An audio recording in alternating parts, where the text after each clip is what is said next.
নমস্কাৰ বন্ধুসকল, কি খবৰ আপোনালোকৰ? আশা কৰোঁ সকলোৱে ভালে আছে। আজি ৰাতিপুৱাৰ পৰা ইমান গৰম যে ঘৰৰ পৰা বাহিৰ ওলাবলৈ মন নাযায়। তথাপিও আজিৰ দিনটো কেনেকৈ পাৰ কৰিলোঁ সেইসকল আপোনালোকক দেখুৱাম। যদি ভ্লগটো ভাল লাগে তেনেহ'লে লাইক এটা কৰিব আৰু কমেণ্ট কৰিব আৰু লগতে মোৰ চেনেলটো ছাবস্ক্ৰাইব কৰিব। বন্ধুসকল, এতিয়া আৰম্ভ কৰোঁ আজিৰ ভ্লগ। আজিৰ গৰমটো অলপমান বেলেগ ধৰণৰ লাগিছে। বন্ধুসকল, এতিয়া অলপ ৰাস্তালৈ ওলাই আহিছোঁ।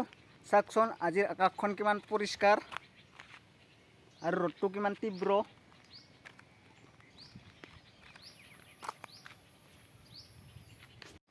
অলপ খোজ কাঢ়িলে ঘাম ওলাইছে। এই গৰমত চাহ বিচাৰি ফুৰিব লগা অৱস্থা। বন্ধুসকল, গৰম যদিও কামবোৰ শেষ কৰিব লাগিব। যি কাম আছে সেইবোৰ লাহে লাহে শেষ কৰিছোঁ। মাজে মাজে জিৰণিও লৈছোঁ, নহ'লে গৰমত বহুত ভাগৰ লাগে।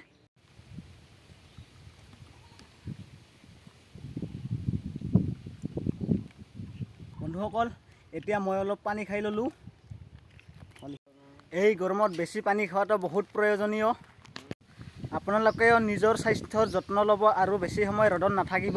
সঁচা কথা ক'বলৈ গ'লে অসমৰ গৰম বহুত কষ্ট দিয়ে, কিন্তু এইবোৰে জীৱনৰ অংশ। বন্ধুসকল, এতিয়া অলপ ভাল লাগিছে। এতিয়া অলপ বতাহ বলিছে।